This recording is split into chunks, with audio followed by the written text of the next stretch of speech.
다 함께 기도하시겠습니다. 자비와 은혜가 풍성하신 거룩하신 하늘에 계신 아버지 하나님 감사합니다. 주의 날에 말씀 앞에 불러 모으셨사오니 살아계신 능력의 말씀으로, 은혜와 감동의 말씀으로 저희들의 마음의 문을 열어주시고 참으로 마음 가운데 풍성한 말씀의 은혜로 채워주시옵소서. 저희들 하나님을 알지 못하고 이 세상 죄악 가운데 방황하고 있을 때 하나님께서 우리를 먼저 사랑하여 주시고 주님이 이 땅에 오셔서 십자가 위에서 우리가 받아야 할 모든 고초와 형벌을 친히 당하시고 그 보혈의 공로로 우리들의 모든 죄를 다 사하여 주시고 영원한 천국 소망을 안고 살아갈 수 있도록 축복해 주신 그 크신 사랑과 은혜를 생각하며 머리 숙여 감사를 드립니다.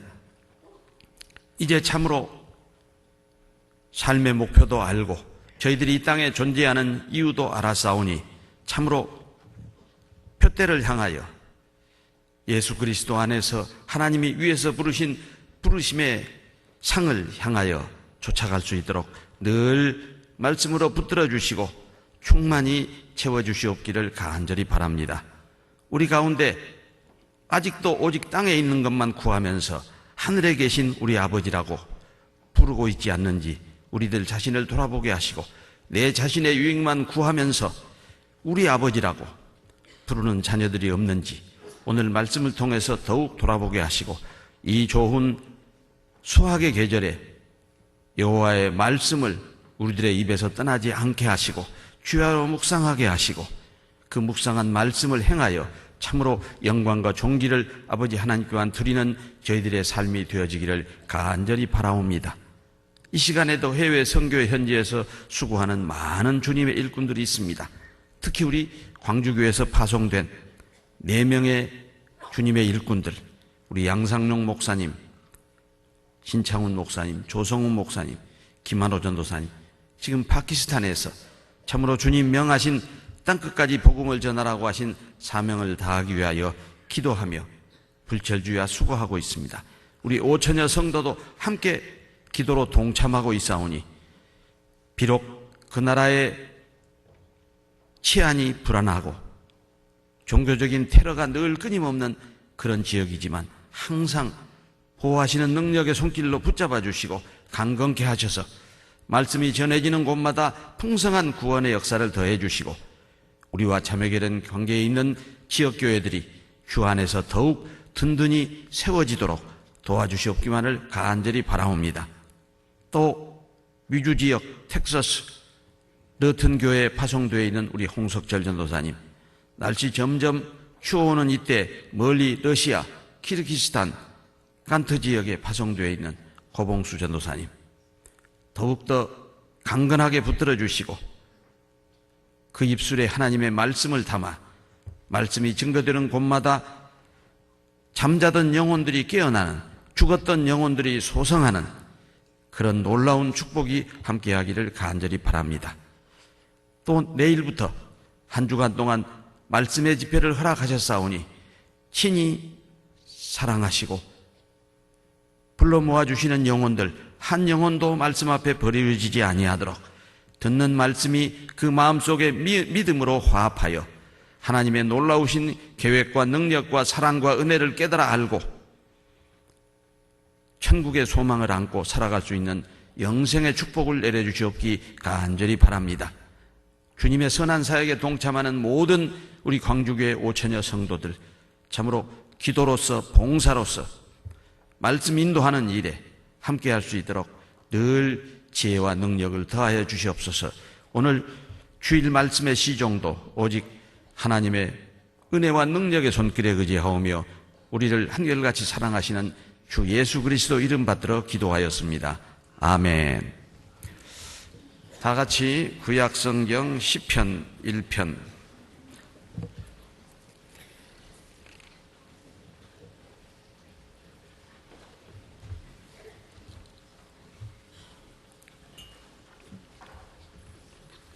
(804페이지)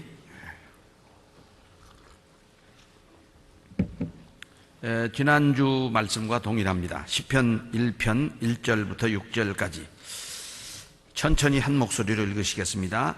복 있는 사람은 악인의 꾀를 좇지 아니하며 죄인의 길에 서지 아니하며 오만한 자의 자리에 앉지 아니하고 오직 여호와의 율법을 즐거워하여 그 율법을 주야로 묵상하는 자로다. 저는 시냇가에 심은 나무가 시절을 쫓아 과실을 맺으며 그 잎사귀가 마르지 아니함 같으니 그 행사가 다 형통하리로다. 악인은 그렇지 않으며 오직 바람에 나는 겨와 같도다. 그러므로 악인이 심판을 견디지 못하며 죄인이 의인의 회중에 들지 못하리로다. 대저 의인의 길은 여호와께서 인정하시나 악인의 길은 망하리로다. 정말 말씀을 가까이 하기 좋은 계절이지요. 그래서 오늘이 10월 마지막 주일입니까? 지난 10월 첫 주에도 이 시편 1편 말씀으로 우리가 우리의 삶을 형통케 하는 말씀의 묵상에 관해서 첫 번째 시간을 가졌습니다. 이제 벌써 한 달이 훌쩍 지나고 이제 가을의 초입이 아니라 이제 늦가을로 들어섰습니다. 우리 사택 앞에 그 발갛게 노랗게 반짝이던 잎사귀도 이제 다 말라 떨어져 가고 있습니다.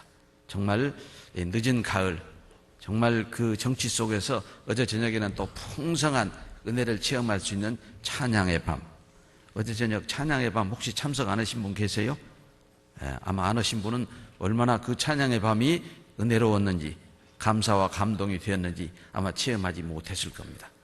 정말 우리는 우리가 받은 복, 정말 이 복 있는 사람은 이라고 하는 이 시편 1편 1절 시작하는 말씀으로 주제를 잡고 어제 우리는 2011년 찬양의 밤, 복 있는 사람은 정말 우리가 받은 복이 얼마나 놀랍고 큰 복인가, 은혜인가, 사랑인가 라고 하는 것을 우리는 다시금 어제 또 되새겼습니다. 되새김질하는 짐승은 정하다고 그랬죠. 그래요.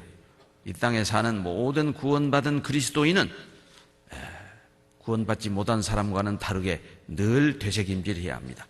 말씀으로만 되새김질하는 건 아닙니다. 찬양을 통해서도 우리는 얼마든지 되새김질할 수 있어요. 참 어제 저녁 은혜로웠습니다. 그 마지막 할렐루야 합창이 지금도 귀에 쟁쟁하고 가슴을 뭉클하게 합니다. 오늘은 지난번에 이어서 두 번째 시간, 우리의 삶을 형통하게 하는 말씀의 묵상 두 번째 시간입니다. 지난번에는 1편 본문에 대해서 그렇게 개괄적으로 살펴볼 시간이 없이 그 1절에 나와 있는 복 있는 사람은 악인의 꾀를 좇지 아니하며 죄인의 길에 서지 아니하며 오만한 자의 자리에 앉지 아니하고 오직 여호와의 율법을 즐거워하여 그 율법을 주야로 묵상하는 자로다 라고 하는 1절, 2절 말씀만 조금 부연 설명을 했었죠. 우선 이 시편 1편은 하나님의 영생의 축복을 받은 사람이 주제입니다. 복 있는 사람은 우리가 말씀을 읽을 때 항상 주어가 무엇인지를 잘 붙잡아야 돼요. 그렇지 않으면 의미가 헷갈리게 돼요. 영생의 축복을 받은 사람은 하나님의 그 놀라우신 사랑과 은혜를 깨닫고 구원의 축복을 받은 사람은 아니하고 세 번의 부정적인 소극적인 구원받은 그리스도인의 삶이 먼저 소개됩니다. 악인의 꾀를 좇지 아니하며 죄인의 길에 서지 아니하며 오만한 자의 자리에 앉지 아니하고는 구원받은 하나님의 복을 받은 사람이 추구해야 할 소극적인 신앙생활의 측면을 세 가지로 이야기하고 있습니다. 그 다음 이어서 오직 여호와의 율법을 즐거워하여 그 율법을 주야로 묵상하는 자로다. 이건 소극적인 생활이 아닙니다. 아주 적극적인 그리스도인의 삶의 모습입니다. 언뜻 생각하면 우리는 구원받고 늘 과거의 그 죄의 삶을 생각하기 때문에 악인의 꾀를 좇지 아니하고 죄인의 길에 서지 아니하며 오만한 자리에 앉지 아니하는 것에 우리는 관심을 더 많이 가질 수 있어요. 그렇지 않습니다. 오직 여호와의 율법을 즐거워하여 그 율법을 죄하로 묵상하는 자로다. 그러니까 항상 시편 1편 1절 2절을 생각하실 때 복 있는 사람은 오직 여호와의 율법을 즐거워하여 그 율법을 죄하로 묵상하는 자로다 라고 하신 말씀이 중요한 핵심입니다. 우리가 건강을 위해서도 소극적인 건강법과 적극적인 건강법이 있죠. 종종 제가 비유를 들어서 벌써 생각나시는 분 계실지 모르겠습니다. 그래요. 어떤 게 소극적인 건강법이죠? 감기 걸리면 그때서 약국 가서 약 사 먹고 병원에 가서 주사 맞고, 그게 소극적인 건강법이에요. 아예 감기 걸리기 전에 첫째 건강의 비결은 무엇입니까? 마음의 즐거움이 양해하기라고 그랬어요. 운동을 열심히 하는 것보다 더 중요한 건강의 비결은 마음의 즐거움이 양해하기라고 그랬어요. 주님 주신 평강을 항상 내 마음속에 유지하고 늘 즐거운 마음으로 살아가는 것이 첫 번째 적극적인 건강의 비결입니다. 그 다음 운동도 해야지요. 적당한 운동과 휴식, 그리고 적당한 영양의 섭취. 그러면 아예 감기가 안 와요. 그래도 감기에 걸리면 소극적으로 약도 사 먹고 주사도 맞아야죠. 이와 같이 건강생활에도 소극적인 건강법과 적극적인 건강법이 있듯이 우리 구원받은 그리스도인, 복 있는 사람도 악인의 길을 좇지 아니하며 죄인의 길에 서지 아니하며 오만한 자의 자리에 앉지 아니하고, 이 세 가지는 소극적인 악을 멀리해야 하는 생활입니다. 그러나 더 적극적으로 해야 할 것은 우리가 오직 여호와의 율법을 즐거워하여 그 율법을 주야로 묵상하는 자로다. 말씀을 묵상하면 그 말씀의 힘으로 우리는 악인의 꾀를 좇지 아니하게 되고 죄인의 길에 서지 아니하게 되고 오만한 자의 자리에 앉지 아니하게 됩니다. 그런데 많은 구원받고 이제 신앙생활 시작하시는 첫 단계에 있는 분들이 그걸 멀리 하려고 애를 쓰지 말씀의 묵상을 가까이 하려고 하지 않아요. 그건 거꾸로 됐어요. 무엇이 적극적인 신앙생활이고 무엇이 소극적인 신앙생활인가를 우리는 분별할 줄 알아야 돼요. 오직 여호와의 율법을 즐거워하여 그 율법을 주야로 묵상하는 자로다. 그 다음 이어서 뭐가 나옵니까? 저는 시냇가에 심은 나무가 시절을 쫓아 가시를 맺으며 그 잎사귀가 마르지 아니함 같으니 그 행사가 다 형통하리로다. 적극적이고 소극적인 신앙생활의 결과입니다. 시절을 쫓아 과실을 맺으며 그 잎사귀가 마르지 아니함 같이 그 행사가 모두 형통하리라고 약속하셨습니다. 그리고 이어서 우리가 지난번에 자세히 읽어보지 않고 그냥 시작하는 말씀만 읽었던 4절부터 6절에는 앞에 복 있는 사람과 대조적인 악 있는 사람, 이 시편 1편은 복 있는 사람과 악 있는 사람, 악인을 대조해서 기록해 놓았습니다. 4절에 보면요, 악인은 그렇지 않으며 오직 바람에 나는 개와 같도다. 여기서 악인이 누굽니까? 악한 짓을 하고 악한 말을 하고 악한 행동을 하고, 물론 그렇게 선악을 구별할 수도 있어요. 창조주 하나님을 알지 못하고 하나님의 뜻과 전혀 다르게 사는 사람이 도덕적인 선악의 기준이 아니라 하나님이 보시는 선악의 기준입니다. 구원받지 못한 사람은 바람에 나는 겨와 같다고 그랬습니다.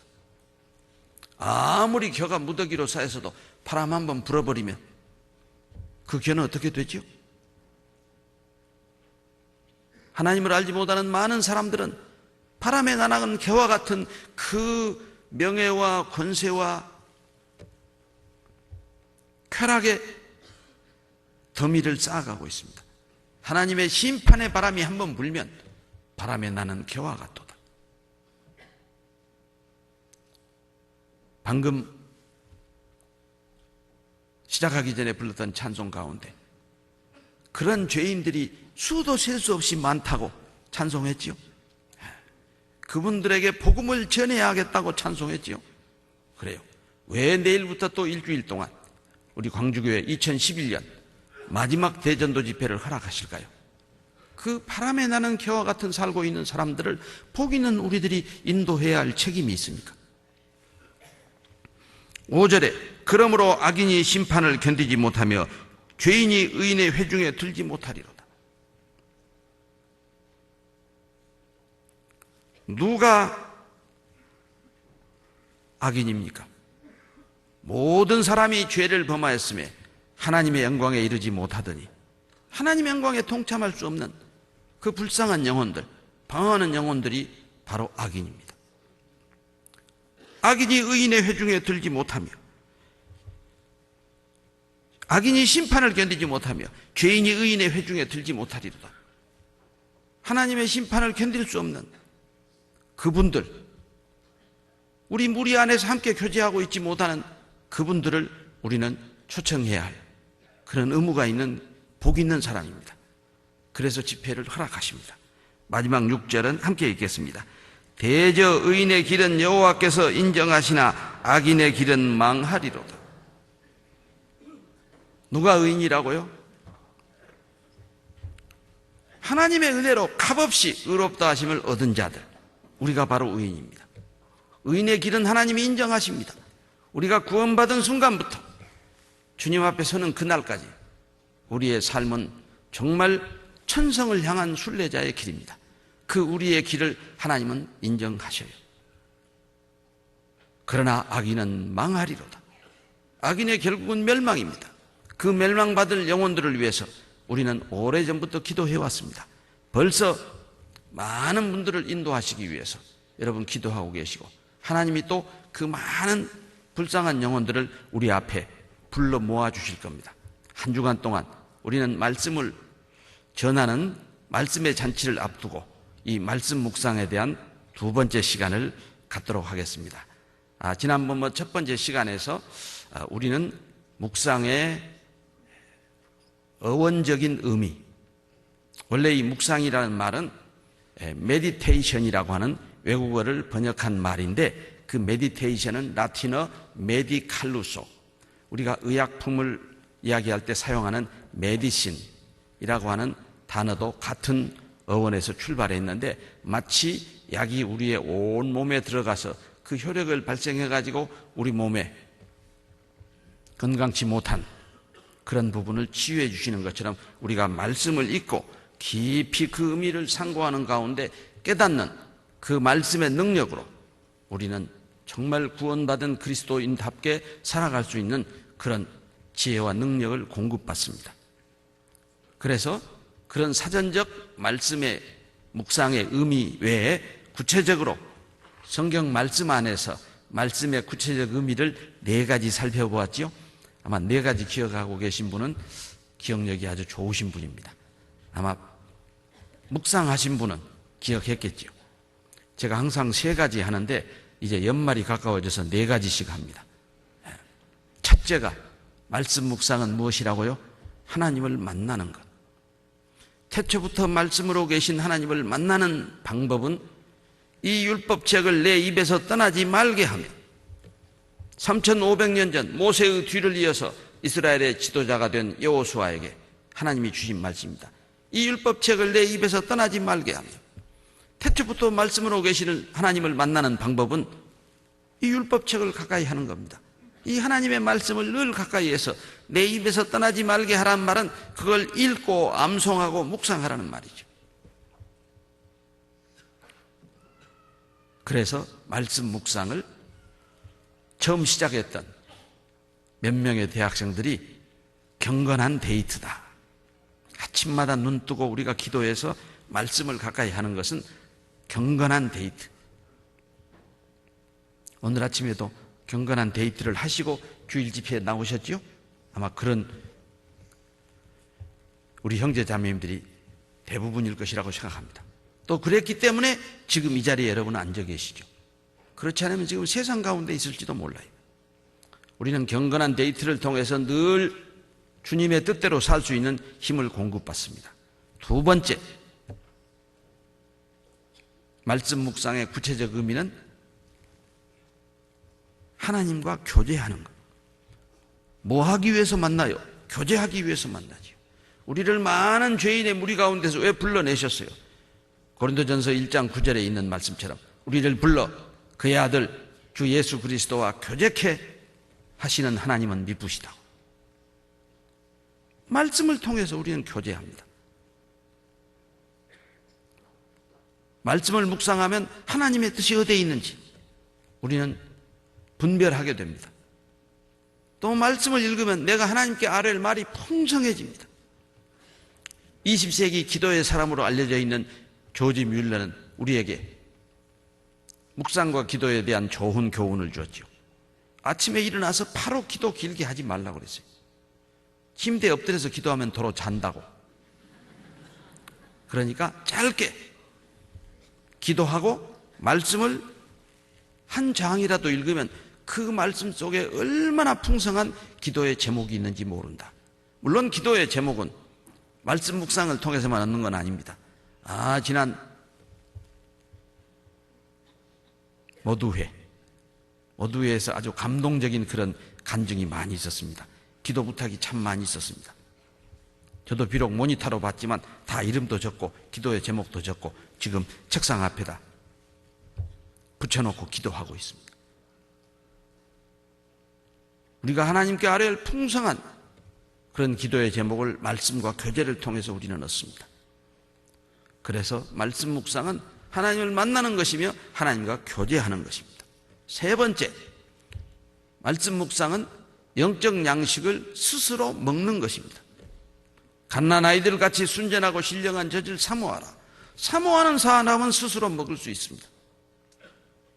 사모하지 않는 사람은 떠먹여주는 것밖에 못 먹죠.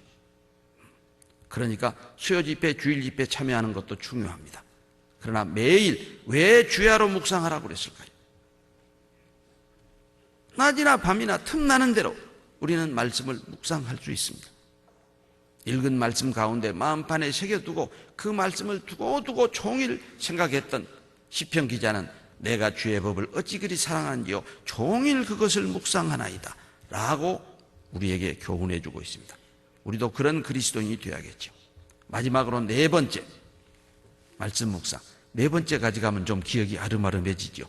첫째, 둘째, 셋째, 하나님을 만나는 것, 하나님과 교제하는 것, 하나님이 주시는 영적 양식을 스스로 먹는 것. 네 번째가 뭐였죠? 마귀의 강력한 진을 파하는 병기를 준비하는 것. 성령의 검 곧 말씀을 가지라. 말씀의 검을 우리는 준비해야 합니다. 우리가 구원받고 신앙생활하는 것은 영적 전쟁입니다. 특히 내일부터 시작되는 대전도 집회 일주일 동안 우리는 그야말로 마귀와의 대전쟁을 7일 동안 치른다고 할 수 있어요. 그러니까 집회 기간에도 우리는 늘 말씀을 묵상해야 돼요. 막 긴 시간 복습할 수 없어서 그냥 간략하게 말씀 묵상의 구체적 의미를 네 가지 지난번 살펴보았던 것 다시 되새김질 해보았습니다. 이제 오늘은 두 번째 시간에 가장 중요한 내용은 말씀을 묵상하면 어떤 유익이 있는가? 우리는 말씀을 통해서 실제로 말씀 묵상의 유익을 발견해야 우리는 더욱더 말씀을 묵상하는 말씀의 자녀가 될 것 아닙니까? 로마서 12장 2절.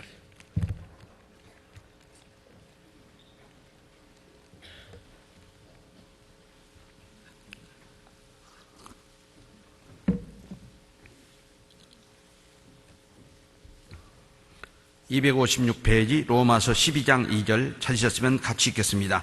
너희는 이 세대를 본받지 말고 오직 마음을 새롭게 함으로 변화를 받아 하나님의 선하시고 기뻐하시고 온전하신 뜻이 무엇인지 분별하도록 하라. 말씀을 묵상하면요 마음이 새로워져요.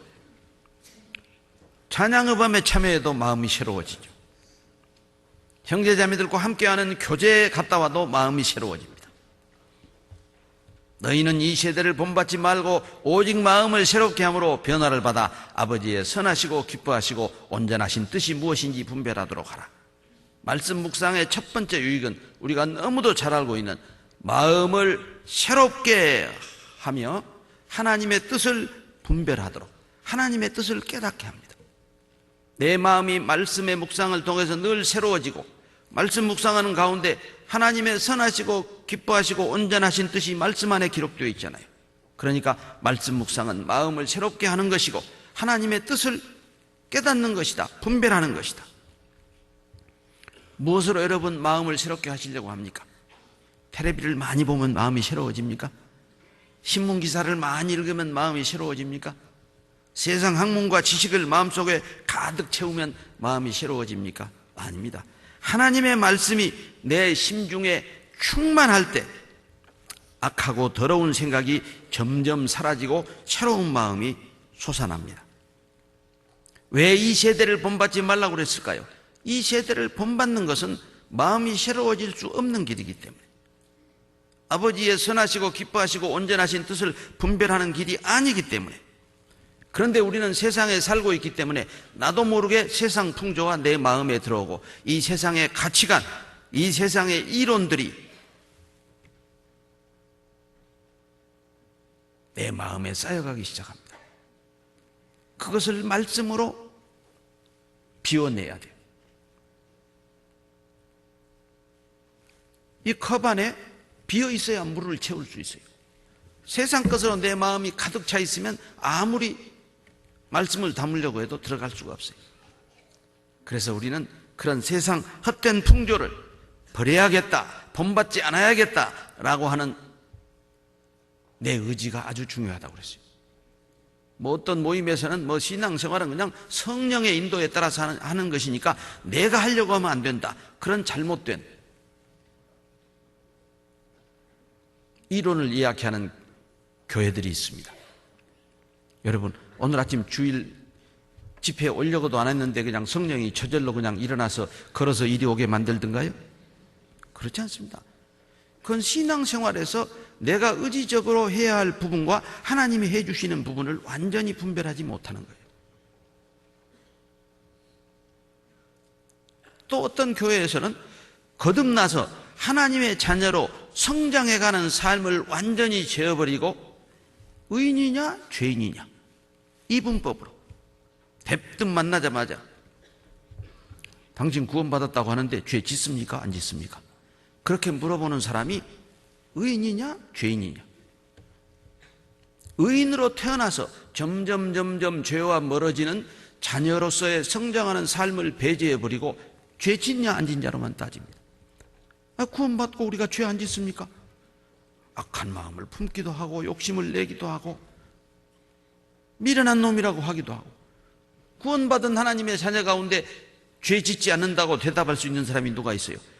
죄 짓는다고 대답하면 바로 판단이 따라옵니다. 구원 못 받았어. 그게 바로 잘못된 이론입니다. 먼저 오직 성령의 인도하심을 따라서 신앙생활을 해야 한다, 틀리지 않은 말이에요. 그러나 성령의 인도하심을 따라서 생활해야겠다고 하는 의지가 없는 사람에게 성령을 따라서 생활이 나오겠어요?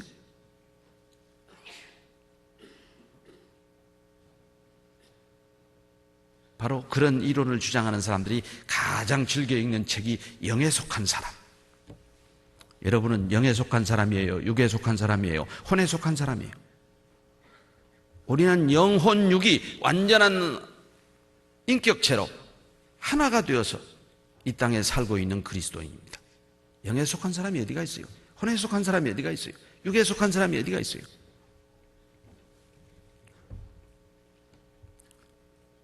어제 저녁 찬양의 밤에 영만 즐거웠어요? 혼만 즐거웠어요? 육만 즐거웠어요?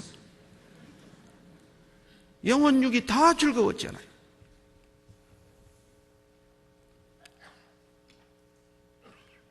정말 우리는 마음을 새롭게 하려면 말씀을 가까이 해야 합니다. 그래서 첫 번째 주신 말씀이 이 세대를 본받지 말고 먼저 당부를 하셨어요. 그러면 이 세대를 본받지 않아야겠다. 이 세대를 본받지 않는 그리스도인이 해야 할 첫 번째가 뭐예요? 말씀을 묵상해서 말씀으로 내 마음을 채우는 거예요. 참 지난번에 그 모두회를 듣는 가운데 참 은혜로운 간증을 들었어요. 오랫동안 다른 모임에서 생활하시던 자매님이 그것도 아주 절대절명의 그런 그 육체적인 질병을 통해서 얼마나 많은 수술을 받으셨는지 글쎄 저는 횟수를 들어놓고도 기억 못합니다. 그렇게 수술을 많이 받고도 아주 건강한 몸으로 나와서 그 은혜를 간증하고 있었습니다.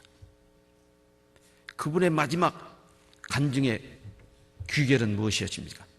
자기가 깨달은 이 놀라운 하나님의 사랑을 다른 사람에게 전하고 싶다. 그렇습니다. 구원받은 그리스도인의 마음속에는 말씀으로 점점 마음이 새로워져서 주님의 선하신 뜻이 무엇인지 분별하고 나면 우리는 이 땅에 살아남은 존재의 목적이 가장 확실해집니다. 복음을 전하는 데 있어요. 바울 사도도 그래서 에베소 성도들에게 이렇게 당부하고 있습니다. 에베소서 3장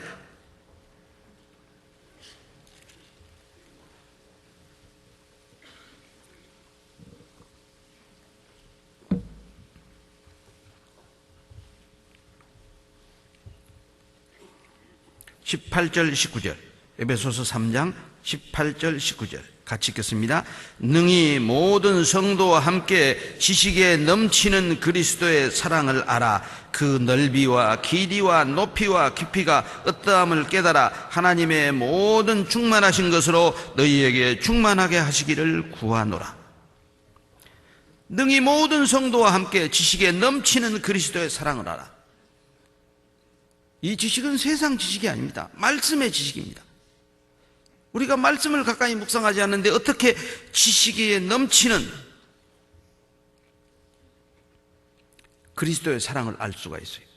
우리가 말씀을 묵상하면 묵상할수록 말씀 지식이 점점 쌓이고 그 말씀 지식에 통해서 나를 구원하신 그 주님의 넓고 길고 높고 깊은 사랑을 더욱더욱 깨달아 알게 되죠. 하나님의 모든 충만하신 것으로 너희에게 충만하게 하시기를 구하노라. 하나님의 모든 충만하신 것이 말씀의 능력이 내 마음에 충만해져야 돼요. 무엇보다 말씀이 내 마음에 가득해야 합니다. 그래야 내가 깨달은 하나님의 사랑이 더욱더 새로워져요. 내 마음이 새로워진다는 것은 첫사랑이 새로워진다는 거예요. 하나님이 우리를 사랑하신 사랑을 우리가 알고 믿었노니 하나님은 사랑이시라. 사랑의 하나님을 통해서 우리가 구원을 받고 말씀 묵상을 통해서 더욱더 그 하나님의 사랑이 새로워집니다. 그리고 우리가 말씀을 묵상하면 묵상할수록 더욱더 우리의 삶이 깨끗해질 수밖에 없어요. 하나님은 빛이시니 그에게는 어둠이 조금도 없으시니라. 빛이신 하나님을 늘 말씀으로 만나서 교제하고 그 영적 양식을 공급받으면 우리도 어둠이 조금도 없지는 않지만 점점 어둠에서 멀어지는 삶을 살 수가 있죠.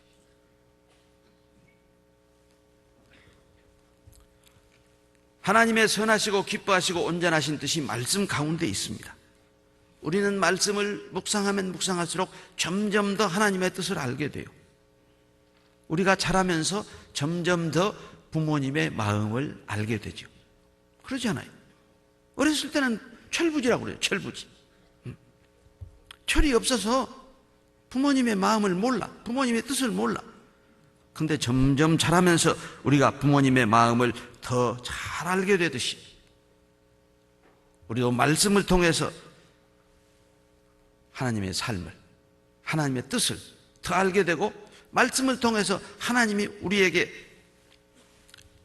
삶의 길을 보여주십니다. 시편 32편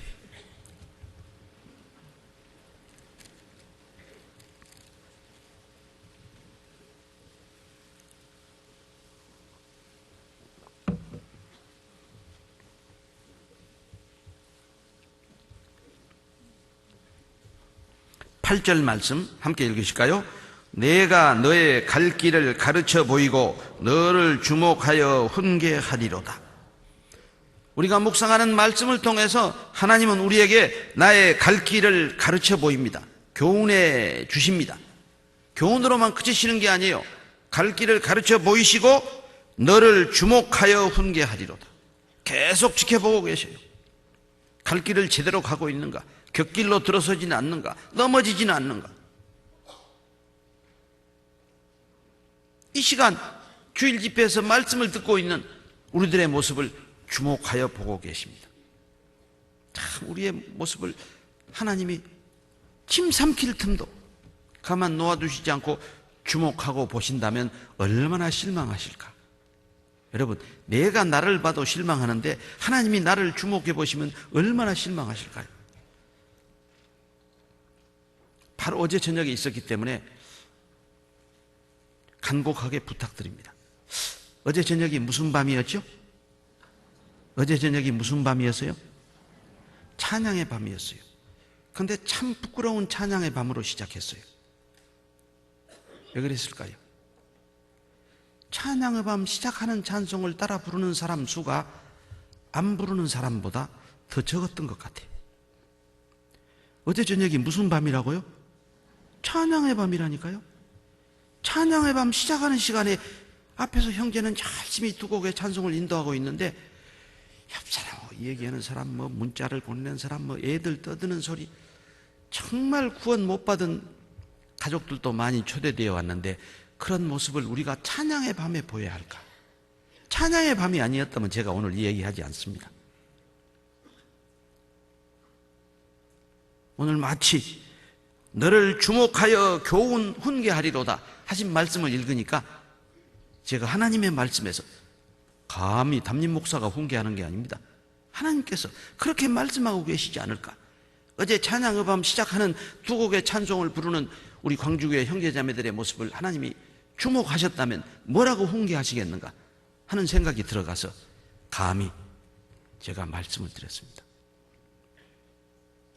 정말 나를 주목하여 보시는 하나님의 눈에 내 모습이 어떻게 보일까? 기도합시다. 그러면 뚜벅뚜벅 일어서서 나가는 형제 자매님들의 그 발자국 소리를 들으면서 하나님은 뭐라고 훈계하고 싶으시겠어요?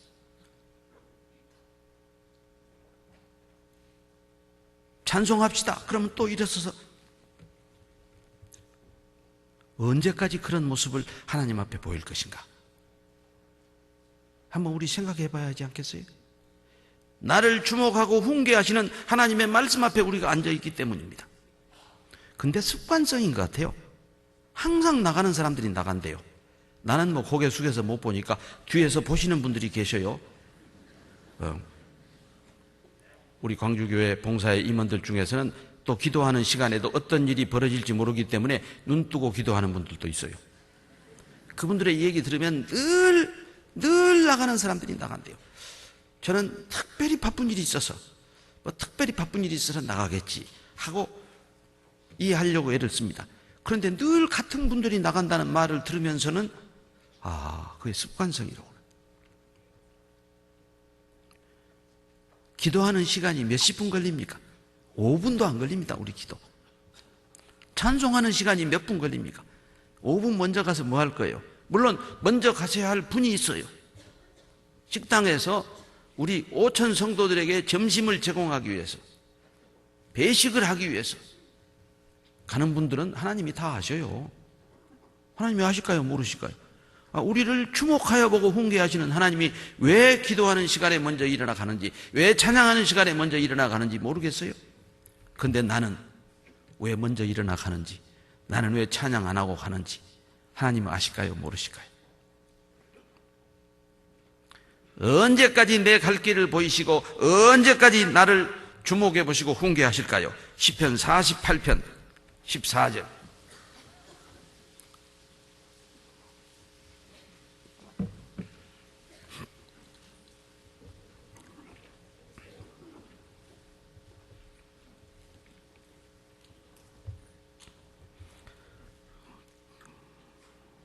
같이 읽겠습니다.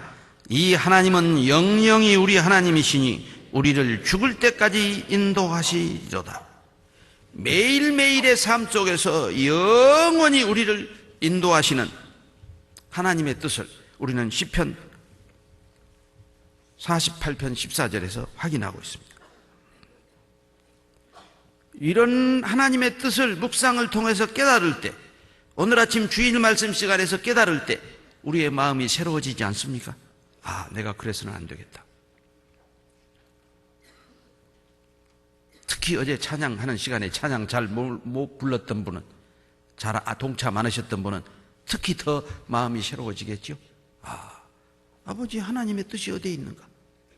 내 갈 길을 보이시고 나를 주목하고 훈계하시는 하나님은 영영이 우리 하나님이시 우리를 죽을 때까지 인도하시리로다.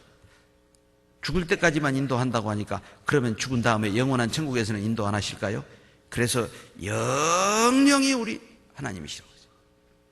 죽은 다음에도 영원히 우리와 함께 하시고 나를 인도하시고 나를 주목하여 보시고 지켜주시는 하나님의 말씀. 우리가 노부모님이 시골에 계신다고 가정해 봅시다. 그런데 전화가 왔어요. 야, 이웃집은 뭔 45인치인가 50인치 LED TV 샀다고 하더라. 너는 사지 마라잉? 그러고 전화 오면 그 부모님이 TV 사란 말이에요, 사지 말란 말이에요? 왜 갑자기 전화하고 이웃집 TV 산 말씀을 하세요? 거기다가 또 사지 말란 말씀까지 하시고. 그럴 때 우리는 그 전화를 받으면서 뭘 깨달아요? 아, 우리 부모님이 이웃집에 산 45인치인가 50인치짜리 LED TV가 사고 싶으셨구나. 우리가 부모의 말씀을 들으면서 부모님의 뜻을 알잖아요. 너희는 이 세대를 본받지 말고 오직 마음을 새롭게 함으로 변화를 받아 아버지의 선하시고 기뻐하시고 온전하신 뜻이 무엇인지 분별하도록 하라. 우리는 말씀 묵상을 통해서 내 마음이 새로워지고 내 마음을 새롭게 변화시켜 주시는 것은 하나님의 말씀입니다. 무엇이 내 마음을 새롭게 하겠어요? 세상 이론이 아닙니다. 세상 지식이 아닙니다. 말씀을 통해서 하나님의 뜻을 우리는 분별합니다. 그러니까 인도할 영혼들을 위해서 지금도 계속 기도하고 있죠. 이뤄진 영혼을 구원하는 일이 주님이 이 땅에 오신 목적이잖아요. 내가 이 땅에 살아남아 있는 구원받은 그리스도인으로서의 삶의 목적도 이뤄진 영혼을 구원하는 것. 하나님의 뜻을 아는 사람은 간절히 기도하게 되어 있고 간절한 기도는 나를 그 기도대로 행동하도록 역사하십니다. 두 번째, 말씀 묵상의 유익, 시편 19편.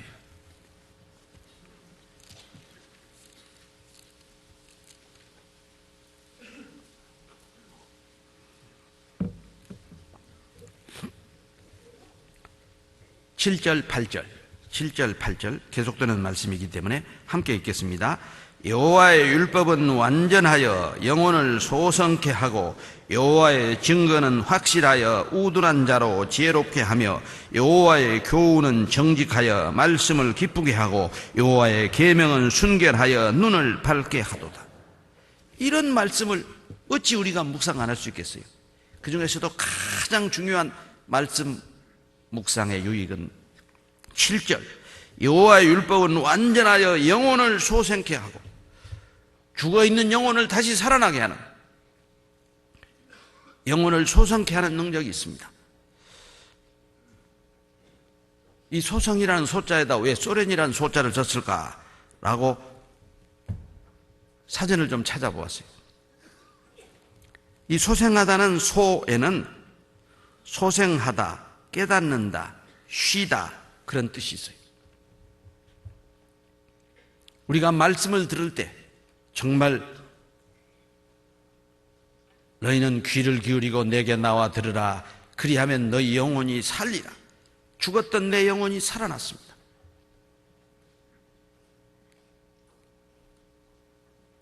꼭 구원받을 때만 소성한다고 할 수 없어요. 우리가 신앙생활 가운데 말씀을 묵상하면 잠자던 내 영혼이 다시 깨어서 활동하기 시작합니다. 그것도 소성입니다.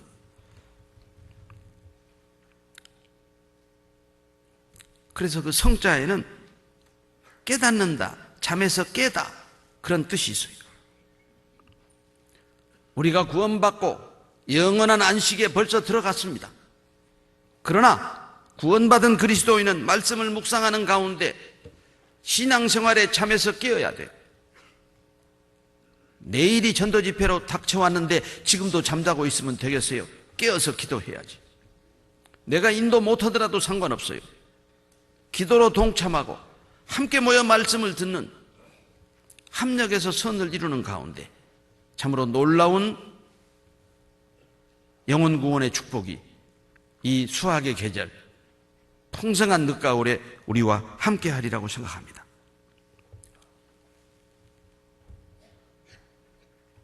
영혼이 소생하는, 죽었던 영혼이 살아나는 구체적인 방법을 2700년 전 이사야 선지자를 통해서 55장 3절에 너희는 귀를 기울이고 내게 나와 들으라.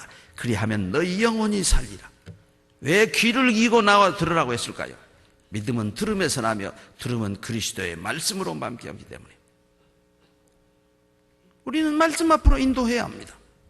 귀를 기울이고 나와서 들으면 네 영혼이 산다고 약속했고 믿음은 들음에서 나오기 때문에 들을 수 있는 기회를 우리는 제공해 주는 하나님의 심부름꾼일 뿐입니다. 내가 전도하는 게 아닙니다. 이런 영혼을 말씀 앞에 모시고 와서 듣게 하면 깨어나게 하는 분은 하나님이십니다. 내가 너희에게 영원한 언약을 세우리니 다윗에게 허락한 확실한 은혜니라. 죽었던 영혼이 깨어나는 영원한 언약, 영원히 변치 않는, 영원히 변개치 않는 언약을 하나님은 이사야 선지자를 통해서 이사야서 55장 3절 후반에 우리에게 선포하고 있죠. 그게 뭐예요? 다윗에게 허락한 확실한 은혜니라. 아브라함의 후손 다윗왕의 가문에서 예수님이 오실 것을, 예수님을 통해서 죽었던 영혼이 살아날 것을 약속하셨습니다. 그리고 그 예수님 친히 이 땅에 말씀이 육신이 되어서 오신 그 주님이 진실로 진실로 내게 이르노니 사람이 거듭나지 아니하면 하나님 나라를 볼 수 없느니라. 그 약속의 말씀대로 우리는 거듭났습니다. 말씀을 듣는 가운데 거듭났습니다. 본어게인한 크리스찬입니다. 주님의 자녀로 거듭났지요. 지옥 갈 죄인에서 천국 갈 의인으로 거듭났지요. 그 거듭나는 방법도 아주 구체적으로 베드로전서 1장 23절에 너희가 거듭난 것이 썩어질 씨로 된 것이 아니요 썩지 아니할 씨로 된 것이니 하나님의 살아있고 항상 있는 말씀으로 되었느니라. 내일부터 한 주간 동안 하나님의 놀라운 살아계신 능력의 말씀으로 거듭나는 축복이 우리와 함께 할 겁니다. 그 축복의 잔치에서 하나님이 영혼을 구원시키는 중요한 하나님의 법이요 약속을 또 1900년 전 사도 바울을 통해서 바울 사도의 신앙생활의 체험을 통해서 죽음을 앞두고 그의 고백 속에서 우리는 죽었던 영혼이 살아나는 일을 하나님은 우리를 통해서 어떻게 하시는가? 로마서 8장 28절 잘 아시지만 찾아보실까요?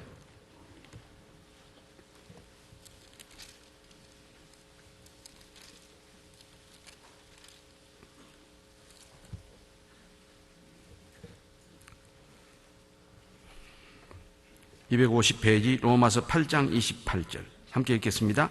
우리가 알거니와 하나님을 사랑하는 자 곧 그 뜻대로 부르심을 입은 자들은 모든 것이 합력하여 선을 이루느니라.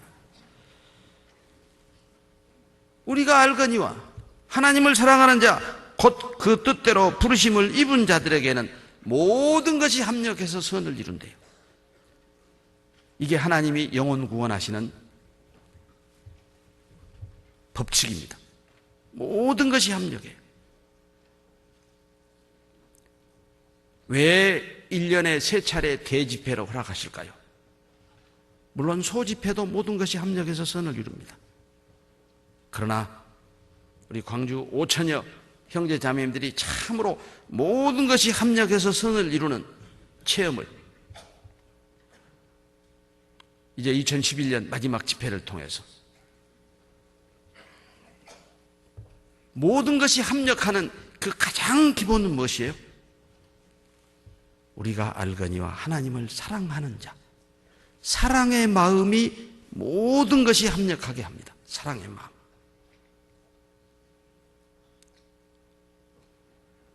그 사랑의 마음을 누구도 끊을 수 없다고 같은 8장 35절에서는 이렇게 바울은 기록하고 있습니다.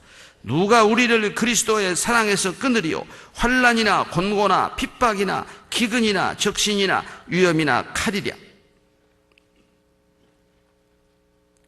모든 것이 합력할 수 있는 가장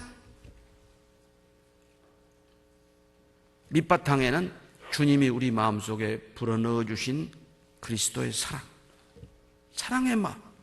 그 사랑의 마음은 누구도 우리를 그리스도에서 끊을 수가 없어요. 심지어 환난, 곤고, 아마 지금도 환난 가운데 계신 분이 계시겠죠. 곤고는 주로 질병을 통한 고난을 말합니다.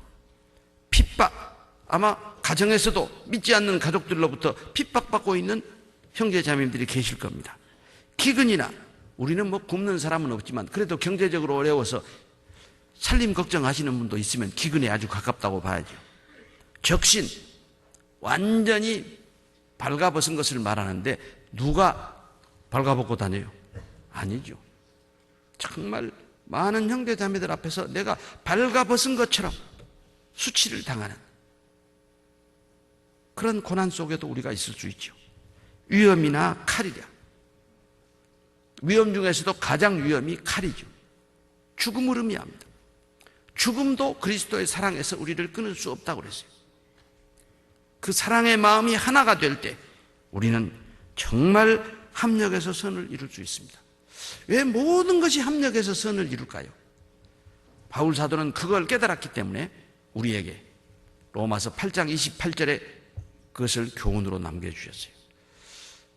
우리가 성경을요, 하나님이 인간을 구원하시기 위한 구원 계획서다, 그렇게 전도집회에서 많이 배우죠. 그런데 그 하나님이 우리를 구원하시는 계획이, 구체적인 계획이 어느 특별한 성경책에 기록되어 있지 않아요. 성경 66권 속에 다 여기도 조금 저기도 조금 66권 전체를 통해서 그 하나님이 우리를 구원하시는 법이 완성되어 있어요. 모든 것이 합력해서 선을 이루는 것은 구원받은 우리를 통해서 영혼 구원만 그러는 게 아니에요.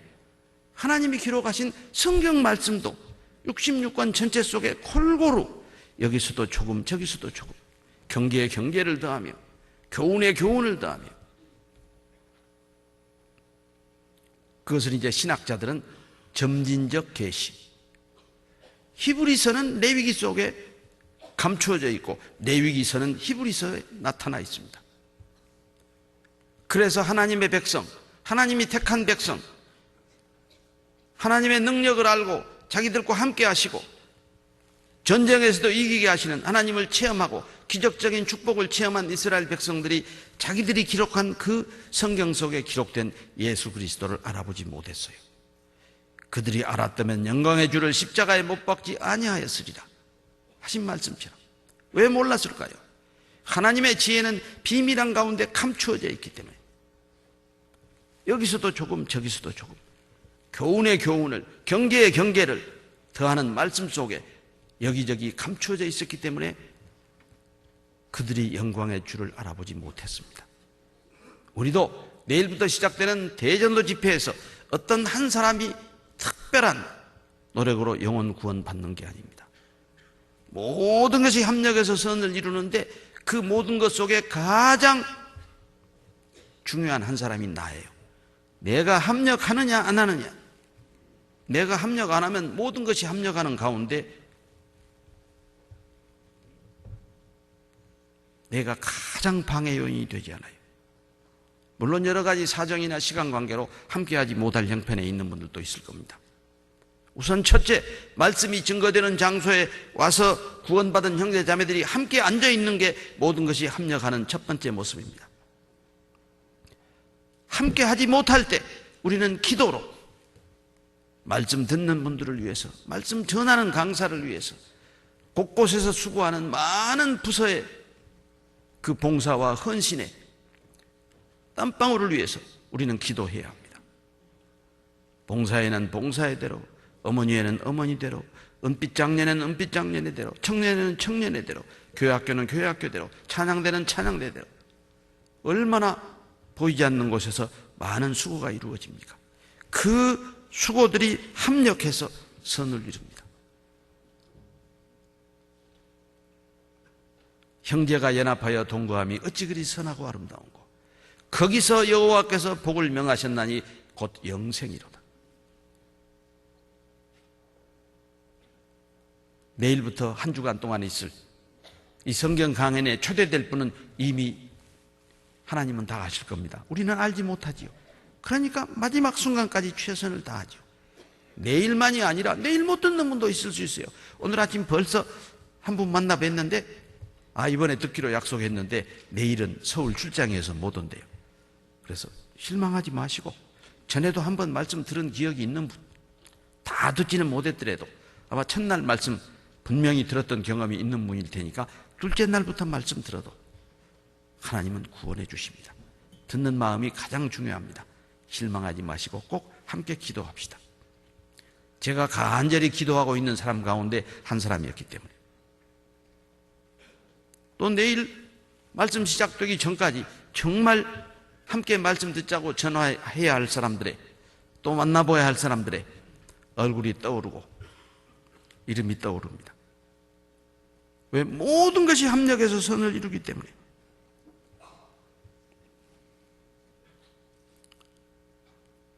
말씀 묵상의 두 번째 유익은 죽은 영혼을 소생시키시고 잠자는 영혼을 깨우시기 때문에 우리는 말씀을 묵상해야 돼요. 구원받지 못한 사람은 말씀을 듣고 구원받기 위해서, 구원받은 그리스도인은 신앙의 잠을 자다가 깨어 일어나서 떨치고 주님의 선한 사역에 동참하기 위해서 우리는 말씀을 묵상해야 합니다.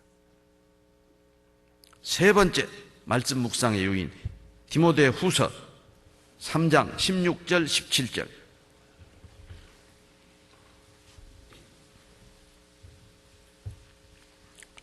(346페이지) 디모데 후서 3장 16절 17절 같이 읽겠습니다.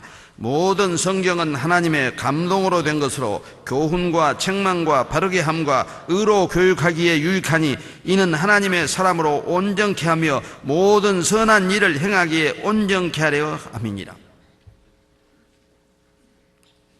구원받은 하나님의 자녀들의 인격을 온전케 하고 선한 일을 행하게 합니다. 말씀 묵상. 인격이 온전케 된다. 온전이라는 것은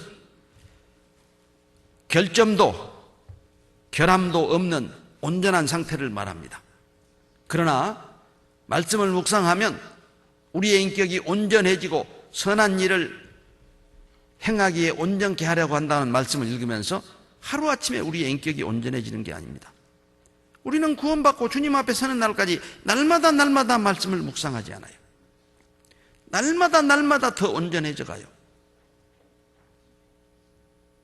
말씀 묵상을 통해서 하루 한 가지씩만 내 인격의 결함을, 내 인격의 부족한 점을 점점 제해간다면 그동안 구원받고 흘러온 시간을 돌아보세요. 얼마나 많은 365 곱하기 저 같으면 32 돌아보면 참 부끄러워요.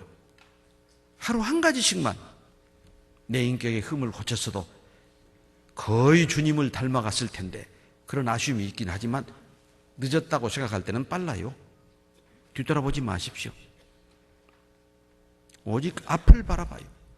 이제부터 남은 육신의 때를, 주님 앞에 서는 날까지 정말 매일매일 한 가지씩만 내 인격의 흠을 재버린다면 정말 나는 얼마나 온전한 인격을 갖추게 될까. 아마 사도 바울도 간절한 그런 심정으로 살았던 믿음의 선진 같아요. 그래서 내가 그리스도를 본받는 자 된 것 같이 너희는 나를 본받는 자 되라.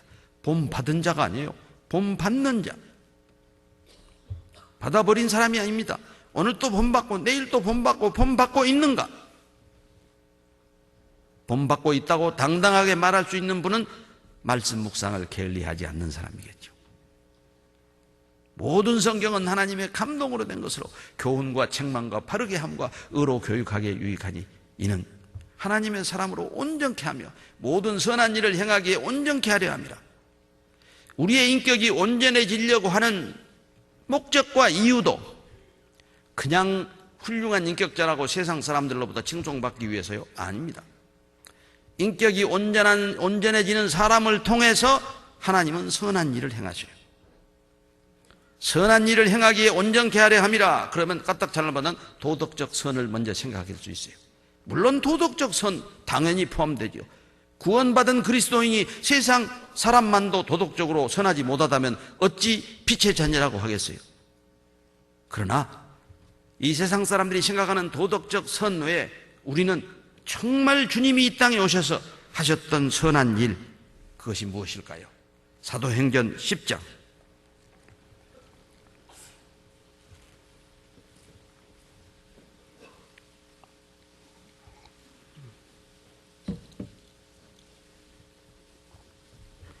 38절 말씀, 사도행전 10장 38절 말씀 함께 읽으시겠습니다. 하나님이 나사렛 예수에게 성령과 능력을 기름 붓듯 하셨음에 저가 두루 다니시며 착한 일을 행하시고 마귀에게 눌린 모든 자를 고치셨으니 이는 하나님이 함께 하셨습니다. 예수님이 이 땅에 오셔서 가장 간절히 소망하시고 하셨던 선한 일은 도덕적 선은 물론 말할 것도 없고 가장 이 땅에서 주님이 행하시기를 원하셨던 일, 마귀에게 눌린 모든 자를 고치셨으니 즉 영혼 구원시키는 일이었습니다. 주님이 이 땅에서 영혼 구원시키는 마귀에게 눌린 자를 고쳐주시는 그 일을 하실 때 하나님의 성령과 능력이 기름 붓듯 하셨다고 그랬어요. 그러면 다음 주 한 주간 동안 우리가 그 주님의 일을 본받아서 정말 마귀에게 눌린 자를 고치기 위해서 영혼 구원 받을 수 있는 말씀의 잔치로 초대할 때 하나님의 성령과 능력이 기름 붓듯이 우리와 함께 하지 않겠어요? 그걸 체험하는 거예요. 하나님의 능력이 함께 하셨다. 성령의 도우심으로 내가 인도한 분이 구원받았다. 구원 못 받아도 상관없어요. 인도하는 가운데에서 그 말씀 듣는 분의 모습의 변화를 통해서 그분이 말씀을 접하는 자세를 통해서 하나님의 능력과 성령이 정말 기름 붓듯 한다. 지금 오사카 교회에서 구원받고 중국을 자주 출장 가면서 열심히 살고 있는 한 자매가 있습니다. 아마 나이가 한 40 된 그야말로 노처녀입니다. 아주 시집을 가고 싶어 해서 간절히 지금 기도하고 있습니다. 혹시 희망하시는 노총각들 계시면 저한테 접수하세요. 다만 일본어를 하시거나 중국어를 하셔야 돼요. 왜? 그분이 중국 사람이면서 일본 회사 상당한 직위를 갖고 있기 때문에 교통이 일본어와 중국어로밖에 안 돼요. 근데 그 자매를 생각하면요, 정말 이런 사람이 구원받을 수 있을까? 그런 정도의 자매였어요. 제일 처음 동경교회 집회 갔을 때 제가 첫 번째 상담한 자매가 그분. 오사카에서 거기까지 신칸센을 타고 그 비싼 차비를 내고 왔는데, 물론 친구가 내줬겠지요. 지금 청도교회 선교사 자매로 있는 그 자매님이 오사카 교회에서 통역을 하고 있을 텐데, 왔는데 상담을 시작하는데 내가 왜 성경을 공부해야 하고 내가 왜 예수를 믿어야 하고 막 헤딩을 하는 거예요. 진짜 맨땅에 헤딩하는 시기죠. 처음에는 어처구니가 없었어요. 뭐 이런 사람을 다 데리고 왔나? 그래서 자매님한테 왜 이런 사람 모시고 간다고 물어봤어요. 그래도 자기하고 가장 친하대요. 슈퍼에서 아르바이트를 같이 했대요. 그때 그 자매님 아직 결혼도 안 하고 슈퍼에서 아르바이트 하면서 대학 다닐 때요. 그러니까 그때는 올드미스 아니었어요. 그런데 3일 동안 상담을 하고 가기 직전에 앞에 나와서 동경교회 형제자매들한테 인사를 하는데 뭐라고 하냐 하면, 이제 제가 왜 성경을 배워야 하는지는 알게 되었습니다. 한 50% 정도 믿어집니다. 그러고 돌아갔어요. 근데 그 다음에도 또 왔어요. 또 상담했어요. 돌아갈 때 뭐라고? 이제 한 90% 믿어집니다. 라고 3년 만에 구원을 받았어요. 그래도 저는 구원을 받았다고 해도 확신이 안 왔어요. 지켜봐야지 어떻게 사는가. 그런데 지금까지 그로부터 몇 년이 지났습니까? 10년을 하루같이 교제를 떠나지 않고, 그것도 고베에서 오사카까지 거의 1시간 거리에 있는 오사카 교회, 일본에 있는 동안은 매주 나오고, 또 중국 출장을 가도 주로 요즘 우리 자매결연되어 있는 심천으로 주로 출장을 갑니다. 심천 가갖고 상당 기간을 있으면서 자기 경제적인 수입이 있으니까 많은 헌금을 심천교회에 해준대요. 그래서 심천교회 재정이 상당히 어려운데 우리 광주교회에서 도와야 할 정도의 그 자매님이 많은 도움을 준다고 하는 그 담임 전도사님의 얘기도 들었어요. 심양이면 심양, 광저우면 광저우, 현전이면 현전, 가는 곳마다 그렇게 거기에 2주, 한 달, 어쩔 때는 길게는 2달 이렇게 장기 출장으로 체류하면서 그 교회에 그렇게 물질로 드리는 그런 모습을 보면서 정말 주님이 이 땅에서 마귀에게 붙잡힌 자를 고치시려고 복음을 전할 때만 하나님의 성령과 능력이 기름 붓듯 하는 게 아니에요. 우리 삶의 주변에서 우리가 그런 것을 보는 것은 바로 그게 임재를 체험하는 거예요. 다음 일주일 동안 말씀을 인도하시면서 직접 인도하지 않더라도 인도하는 분들 말씀 듣는 모습 속에서 정말 하나님이 함께 하시고 하나님의 능력과 성령이 기름 붓듯 하시는구나 라고 하는 것을 체험할 때 우리의 마음속에 더 뜨거운 전도의 열정이 솟는다고 그랬잖아요. 전도의 열정만이 아니에요. 구원받은 그리스도인의 삶의 활력소도 우리가 말씀 묵상을 통해서 정말 잃어진 영혼을 구원하기 위해서 그 잃어진 불쌍한 영혼들을 말씀 앞에 인도했을 때 역사하시는 성령과 능력의 기름 붓듯 하심을 체험하는 거예요. 이 늦가을에 우리가 체험할 그 풍성한 축복을 우리는 놓치면 안 돼요. 그건 오로지 달고 오묘한 그 말씀, 생명의 말씀, 아름다운 그 생명의 말씀이 선포되는 곳에서 우리는 그것을 체험할 수 있습니다. 꼭 함께 하시기 바랍니다. 네 번째, 마지막, 구원받은 그리스도인의 삶의 열정과 비전을 말씀 묵상을 통해서 불어넣어 주십니다. 요한복음 21장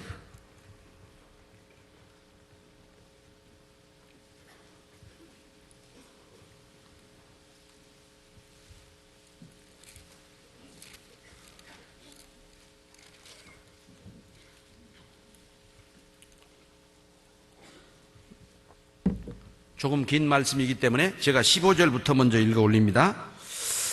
저희가 조반 먹은 후에 예수께서 시몬 베드로에게 이르시되 요한의 아들 시몬아 내가 이 사람들보다 나를 더 사랑하느냐 하시니 가로되 주여 그러하외다.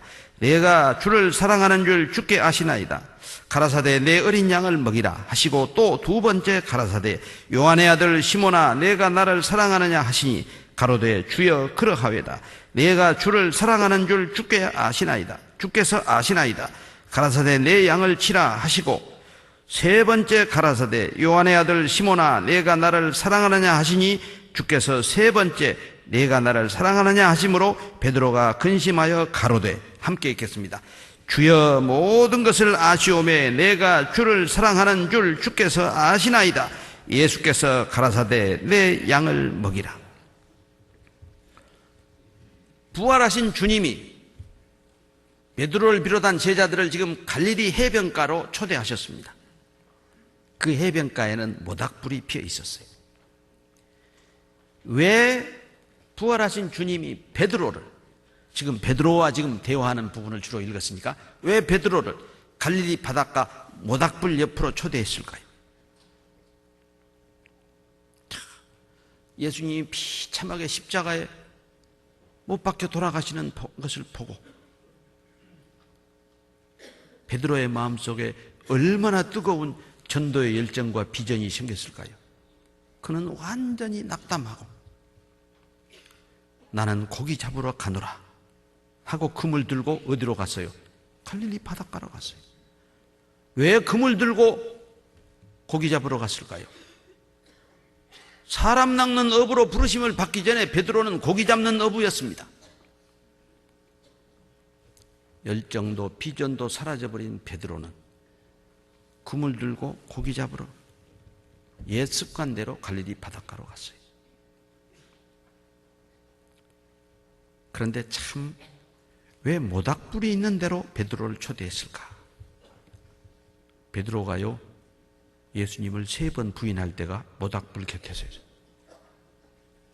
아마 그 모닥불을 봤을 때 베드로 뭐 생각났겠어요? 주님이 닭 울기 전에 네가 나를 3번 부인하리라 그랬는데 맞아, 내가 모닥불 옆에서 부인했지. 그런 생각 떠올랐겠어요? 안 올랐겠어요? 그때 주님이 묻습니다. 요한의 아들 시몬아, 내가 나를 모든 사람보다 더 사랑하느냐? 3번을 묻습니다. 왜 2번도 아니고 4번도 아니고 3번 물었겠어요? 3번 부인한 베드로에게 주님은 똑같은 질문을 3번 하십니다.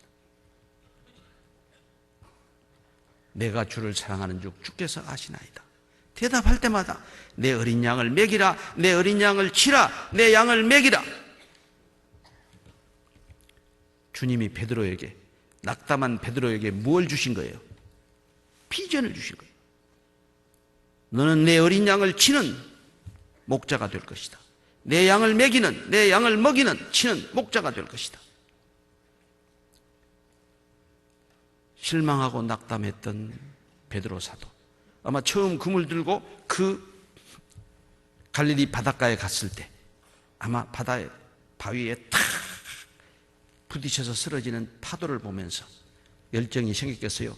야, 나도 저 파도 같은 용기로 복음을 전해야겠다. 천만의 말씀입니다.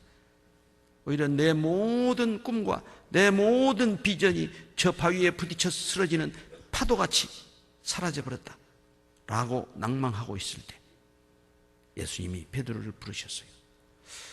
저는 요한복음을 읽을 때마다 요한복음이 20장으로 끝나버렸다면 베드로 사도는 어떻게 되었을까? 정말 전도의 열정도 비전도 없는 그런 사도로서 생을 마감하지 않았을까? 그러나 하나님은 버려두지 아니하시고 갈릴리 바닷가로, 그것도 모닥불이 피어있는 바닷가로 불러서 그에게 열정과 비전을 불어넣어 주셨습니다. 말씀 묵상은 구원받은 그리스도인에게 전도의 열정과 비전을 불어넣어 주십니다. 여러분 가운데 혹시 구원받은 그리스도인으로서 정말 주님을 위한 삶에 실망하고 식어버린 분은 안 계십니까? 비전이 희미해진 분은 없으십니까? 그러면 요한복음 21장 말씀을 묵상하는 가운데 요한의 아들 시몬아, 내가 나를 사랑하느냐? 그 예수님의 음성은 지금 이 시간 우리에게 들려오시는 하나님의 음성입니다.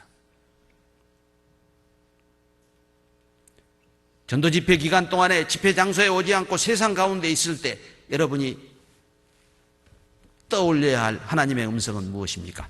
아담아, 내가 어디 있느냐? 시내 놀러 나와서라고 그럴 거요? 아담아, 내가 어디 있느냐? 창세기 3장 19절에 그 하나님의 음성은 3500년 전 창세기에만 기록되어 있는 말씀이 아니고 에덴 동산에서 하나님이 아담을 찾았던 목소리만은 아닙니다.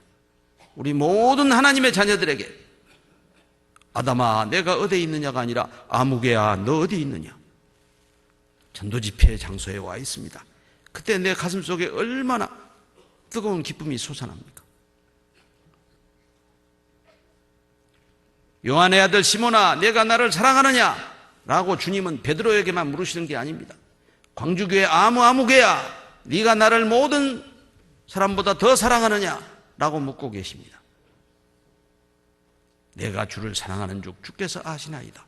우리도 그렇게 대답하고 있어야 할 장소에 있어야 하지 않겠습니까? 우리가 구원을 받았지만 건강으로 인해서, 사업의 실패로 인해서, 또 어떤 가정적인 불화로 인해서 얼마든지 우리는 열정을 상실하고 비전을 상실하고 헤매일 수 있습니다. 그런 우리에게 하나님은 말씀 묵상을 통해서 비전과 열정을 불지펴 줍니다. 깊은 잠에서 깨어나게 하십니다. 베드로를 초대했던 갈릴리 바닷가 모닥불은 내일부터 있을 일주일 동안의 대집회는 모닥불 정도가 아닙니다. 엄청난 5천여 성도들의 뜨거운 열정으로 성령의 불길이 역사하는 집회에서 결코 멀리 떨어져 있지 마십시오. 몸으로는 멀어져 있어도 마음으로는 함께해야 합니다. 우리가 알거니와 하나님을 사랑하는 자, 곧 그 뜻대로 부르심을 입은 자들에게는 모든 것이 합력하여 선을 이루느니라 하신 말씀. 그 합력에서 선을 이룬 가장 중요한 한 사람이 나다, 그렇게 생각하세요. 베드로전서 1장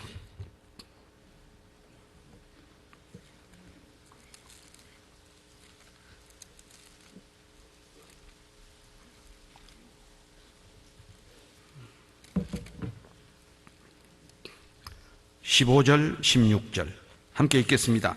오직 너희를 부르신 거룩한 자처럼 너희도 모든 행실에 거룩한 자가 되라. 기록하였으되 내가 거룩하니 너희도 거룩할지어다 하셨느니라. 바로 이 말씀을 붙잡고 1882년 영국 캠브리지 대학의 7명의 대학생, 다글라스 우퍼와 조르톤이라고 하는 7명의 대학생이 이 말씀 묵상을 시작했습니다. 많은 사람들이 이 말씀 묵상을 통해서 정말 올바른 신앙생활을 했다는 간증을 많이 우리에게 남기고 있습니다. 그 7명의 대학생들은 자기가 구원받은 그리스도인인데 자기 삶 속에 거룩함이 나타나지 않는 거예요. 다른 학생들과 다른 구별된 삶의 모습이 나타나지 않는 거예요. 그걸 고민한 나머지 함께 모여서 우리가 말씀을 묵상하자. 그래서 QT, Quiet Time, 경건한 시간을 시작했어요. 그리고 그 대학생 7명은 전부가 다 중국 선교사로, 인도 선교사로, 아프리카 선교사로 주님을 위해서 자기의 삶을 던졌습니다. 이 묵상에 대해서 2주에 걸쳐서 우리 말씀을 상고해 보았는데, 이제 말씀 묵상을 구체적으로 어떻게 할 것이냐, 구체적인 방법, 제가 일일이 여러분에게 소개하지 않아도 스스로 그 방법을 개발해 내세요. 그러나 대개 먼저 한 분들의 얘기를 들으면 아침 시간이 가장 좋답니다. 아침 시간 20-30분 먼저 말씀을 읽고 그 읽은 말씀 가운데 한두 절 깊이 반복해서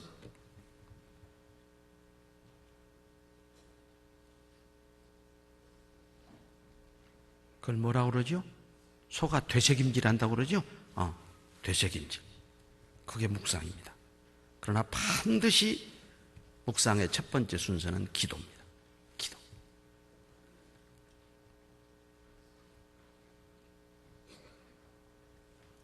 내 눈을 열어서 주의 법에 기이한 것을 보게 하소서.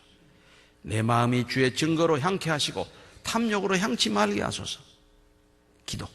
다음에 말씀 읽고, 그리고 깊이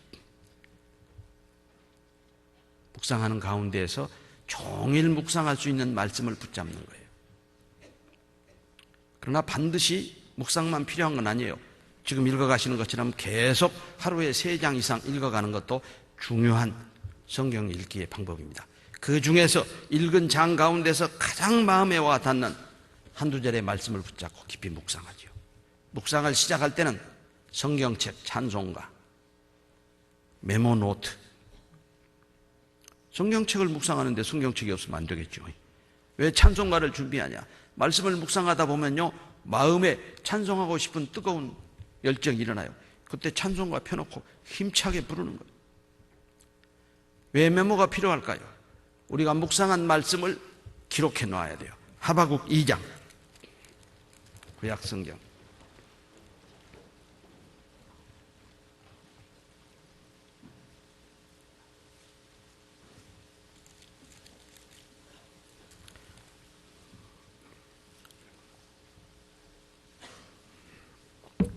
2장 2절, 하박국 2장 2절 말씀 같이 읽겠습니다.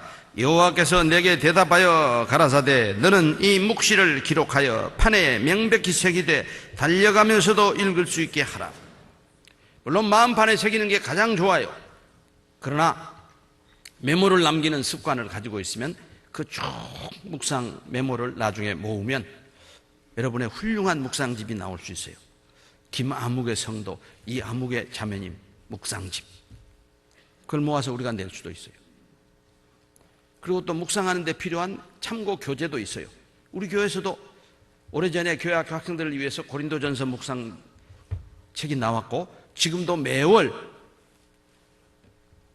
우리 청년들과 교회 학생들을 위해서 묵상 교재가 나오고 있어요. 그런 걸 참고를 하면 더욱 좋죠. 그러나 뭐 교재 없어도요, 가장 좋은 교재는 말씀 묵상이니까 말씀 책입니다. 그리고 매일 해야 돼요. 매일.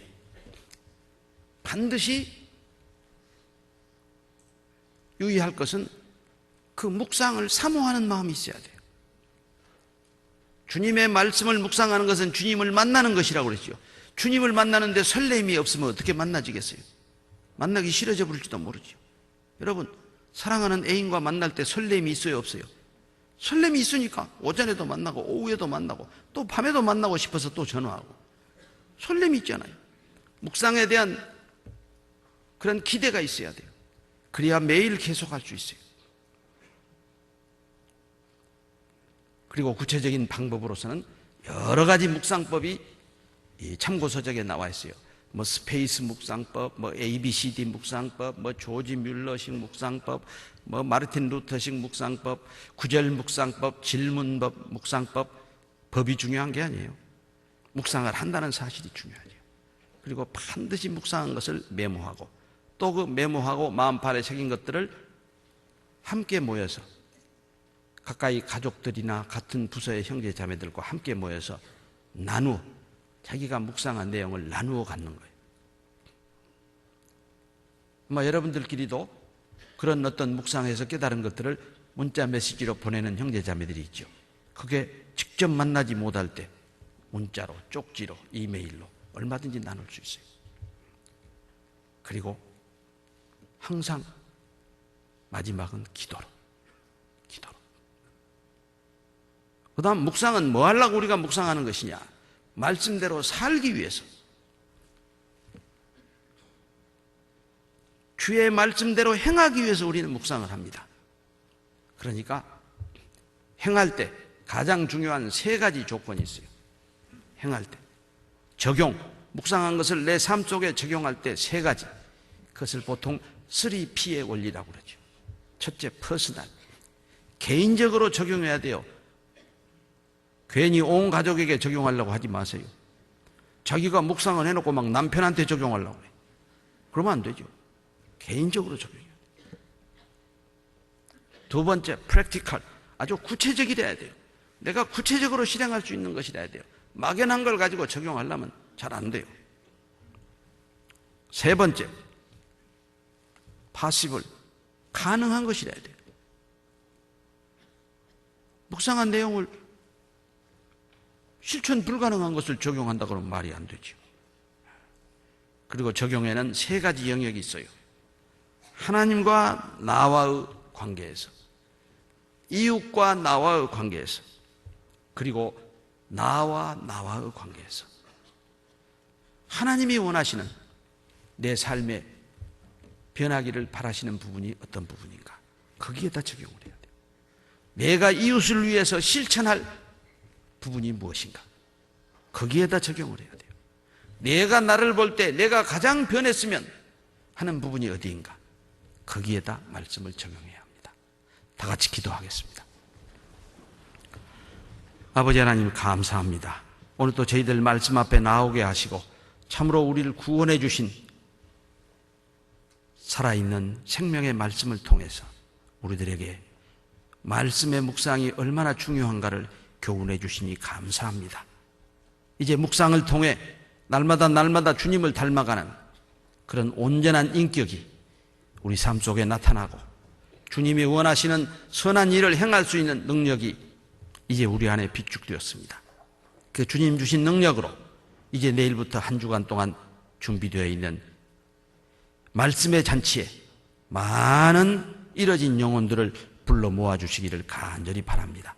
그러나 모든 것이 합력하여 선을 이루는 것처럼 주님이 하시고자 하는 이 땅에 이루시는 선한 사역은 우리를 통해서 이루어지는 줄 압니다. 우리가 먼저 마음을 정하고 기도하는 가운데 잃어진 영혼을 초대할 수 있는 그런 하나님의 도구로 한 주간 사용되어지기를 간절히 바랍니다. 함께하지 못하는 형제자매들도 있습니다. 마음으로 함께하게 하시고 기도로 동참하게 하시고 또 수고하시는 모든 부서의 형제자매님들 그 수고와 헌신에 손길 위에 더 크신 영육간의 은혜로 채워주셔서 늘 부족함이 없이 주님을 섬기며 형제자매를 사랑하며 땅끝까지 복음을 전하며 주님 오시는 그날까지 빛의 자녀답게 말씀의 백성답게 살아갈 수 있도록 늘 함께 하시고 인도하시고 도와주시옵소서. 주 예수 그리스도 이름 받들어 감사하며 기도드렸습니다. 아멘.